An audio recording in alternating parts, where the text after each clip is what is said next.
Let's talk about Lil Tay. So Lil Tay has passed away. This is according to a post that was made to her Instagram account. Now, this is all very strange, and I don't know if you know exactly the backstory behind Lil Tay. I'm sure some of y'all do, some of y'all probably don't.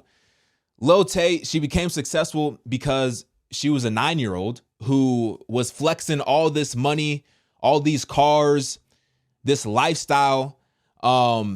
She would take pictures with thousands of dollars. She would drive around in these very expensive cars. She would be in these houses and, just doing a bunch of wild stuff, cussing out people, telling people that they were broke, telling people that they couldn't pay their rent, just doing all this wild and crazy stuff. And she was only 9 years old, right? She was only 9 years old.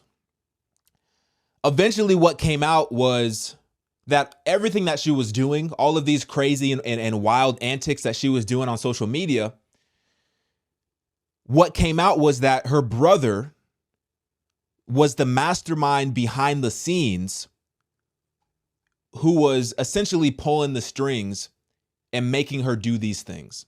And the reason why he was making her do these things was because she was making money. I guess they were all making money.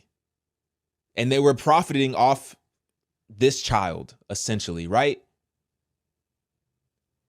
And I think society is to blame for this as well, because society, we're the ones that were following her. She has over 3 million followers. She has over 3 million followers. Millions of people, both children and adults, were supporting this child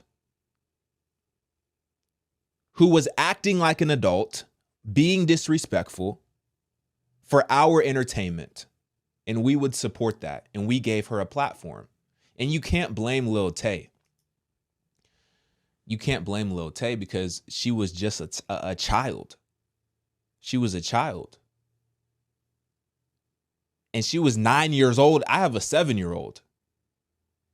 I could never imagine having a 9-year-old child do the things that Lil Tay was doing. And as a parent, as a brother, as an auntie, as an uncle, as a cousin, as whatever, I can't imagine not stepping in and stopping that before it became a problem. Because I truly think that this whole situation could have been prevented if somebody would have stepped in. As a matter of fact, I think that's exactly what happened. There was a story that came out that said that her brother and her dad got into this custody dispute, and that I guess the brother was trying to get custody of Lil Tay or something like that. But the dad was, fighting for custody for his daughter as well. And ultimately the dad ended up gaining custody in that custody battle. But there was allegations that the dad was abusing Lil Tay. And it just got really messy, really strange, really weird. And it's just like all of this is going on because you have this 9-year-old who's making all of this money, who is gaining all of this attention. And we have adults who want to profit off of that attention and off of that that platform that she had. And now it comes out that after 5 years, because after Lil Tay's dad gained custody of Lil Tay, she did not post on social media for 5 years. This is the first post that she has put up in 5 years on her social media account. And the first post that she put up on her behalf was that she passed away alongside her brother. It says that this is all still under investigation and they're asking for privacy at this time. It's a really sick world that we live in that allows, children to be in this position in the first place. It really is. It really is. George, good morning to you. You know, Little Tay is a 9-year-old who told me she's come here to Hollywood to pursue her dreams of being a social media star. Now, child stardom is nothing new, but her act involves cursing up a storm and even pretending to do drugs. It's raising alarm bells about good parenting. Is it exploitation? Is it borderline abusive?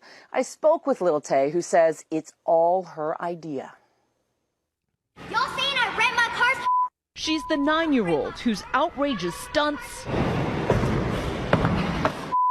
and foul-mouthed bragging about luxury homes and cars she claims to own.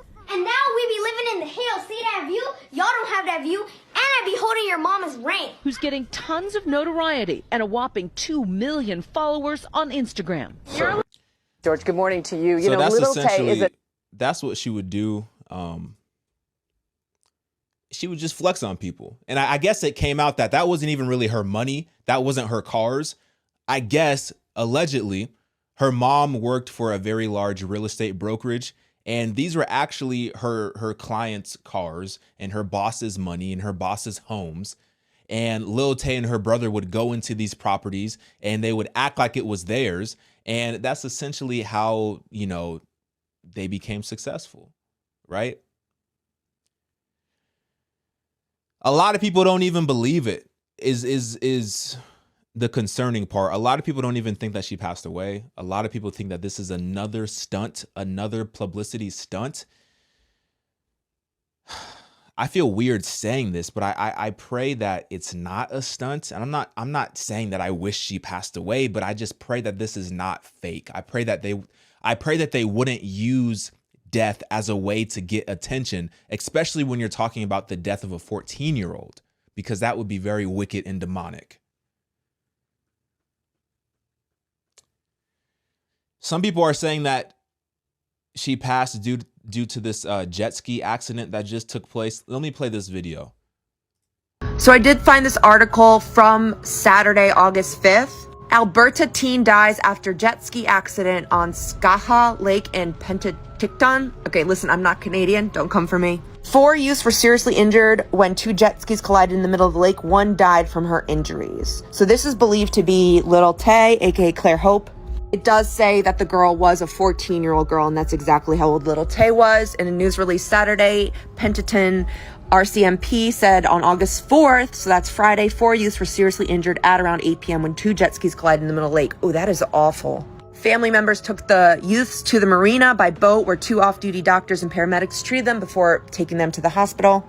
So RCMP spokesman Sergeant Paul Bentham said that the 3 others have been released from the hospital and are okay. But again, the 14-year-old who is believed to be Lil Tay did not make it, and the family is being supported by the RCMP Victim Services, and arrangements are being made to assist them in returning to Alberta. Police say alcohol is not believed to be a factor in this accident. Now, from what it sounds like via the statement on Instagram and this article is that Lil Tay and her brother's deaths were separate, like they weren't related at the same time. They just happened to pass away within days of each other, which is really awful. But I haven't seen anything on her brother's potential cause of death. Again, I will let you know if and when I get any updates or information. So it's just all very strange. You know, they're saying Lil Tay passed away. They're saying that her brother passed away. Her brother, like I said, who was believed to be the mastermind behind the character of Lil Tay.